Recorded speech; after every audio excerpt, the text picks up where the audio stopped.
இயேசு கிறிஸ்துவின் இனிய நாமத்தில் அன்பின் காலை வாழ்த்துக்கள். நம்ம மறுபடியும் மத்தேயு சுவிசேஷம் 12ஆம் அதிகாரம் 1 முதல் 8 வசனங்களில் பார்க்கும் பொழுது ஆண்டவராகிய இயேசு கிறிஸ்து ஓய்வு நாளை குறித்து பேசி வருகிறார். ஓய்வு நாளில் எது முக்கியம் அப்படின்னு சொல்லி பார்க்கும்பொழுது, ஓய்வு நாள் மனுஷனுக்காக ஏற்படுத்தப்பட்ட நாளாக இருந்தாலும் அந்த நாள் ஓய்ந்திருந்து கடவுளை ஆராதிப்பதற்காக ஏற்படுத்தப்பட்ட நாள். அந்த நாள் ஒவ்வொரு விசுவாசியும் கட்டாயமாக திருச்சபைக்கு வரணும். ஏன் அப்படின்னு சொல்லி பார்த்தோம் அப்படின்னு சொன்னால், வானத்தையும் பூமியும் படைத்த கடவுள் இந்த உலகத்தில் மனுஷனாக வந்த பொழுது தனது வழக்கத்தின்படியே ஓய்வு நாளில் திருச்சபையில் காணப்பட்டார். லூக்கா 4ஆம் அதிகாரம் 16ஆம் வசனத்தில் பார்க்குறோம். ஆக கடவுளை ஆராதிப்பதற்காக ஏற்படுத்தப்பட்ட நாள். இதை இயேசு இந்த உலகத்தில் வாழ்ந்த பொழுது வழக்கமாக கொண்டிருந்தார். இதுதான் அப்போஸ்தலருடைய வழக்கமாகவும் காணப்பட்டது. அப்போஸ்தலனாகிய பவுல் அப்போஸ்தலர் 17:2 வாரத்தில் முதல் நாளில் கடவுளை ஆராதிப்பதற்காக ஆராதனையில் கலந்து கொண்டதை நம்ம பார்க்குறோம். அதே போல் இன்றைக்கி திருச்சபைக்கு கர்த்தர் கொடுத்த மிக முக்கியமான கட்டளை ஓய்வு நாளை, அதாவது கர்த்தருடைய நாளை, வாரத்தின் முதல் நாளை கர்த்தருடைய பிள்ளைகள் என்ன செய்யணும்னா ஆராதனையில் ஒவ்வொரு விசுவாசியும் கலந்து கொள்ள வேணும். அதை கரப்படுத்தக்கூடாது, அதை உதாசீனப்படுத்தக்கூடாது. இது மிக முக்கியமான ஒரு நாள். அதை பரிசுத்தமாக பாதுகாக்க வேண்டும் என்பதை நாம் புரிந்து கொள்ள வேண்டும்.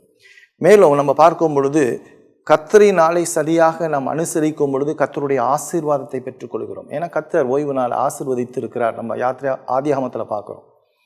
மேலும் பார்க்கும் பொழுது ஏசாயா 58:13-14 56:2 இது சொல்லப்பட்டிருக்கிறது.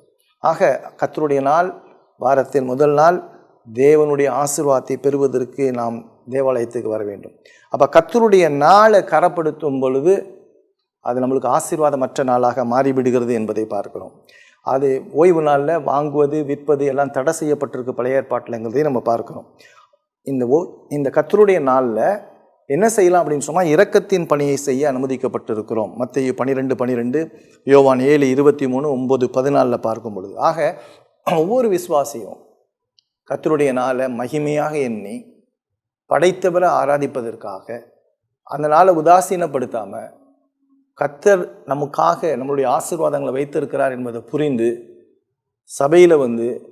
சபையில் ஐக்கியப்பட்டு சக விசுவாசிகளோடு ஆர்கானிக்காக இந்த உலகத்தில் ஒவ்வொரு விசுவாசியோடும் கலந்து ஒவ்வொருவரும் பகிர்ந்து கொண்டு அன்பையும் ஐக்கியத்தையும் பகிர்ந்து மகிமையாக பாரங்களை பகிர்ந்து மகிமையாக தேவனை மகிமைப்படுத்த கர்த்தர் ஏற்படுத்தினார்.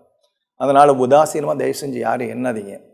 நீங்கள் மிச்ச நாளே என்னலாம், ஆனால் வாரத்தின் முதல் நாள் காலையிலையும் சாயங்காலத்துலேயும் கர்த்தருடைய நாளை மிக மகிமையாக எண்ணி அதில் கலந்து கொள்ள கர்த்தர் உங்களுக்கு கிருபையும் இரக்கமும் பாராட்டுவார். அந்த நாள் ஆசீர்வதிக்கப்பட்ட நாள். தேவனினுடைய ஆசீர்வாதத்தை பெற்றுக்கொள்ள கர்த்தர் கிருபையும் இரக்கமும் பாராட்டுவாராக.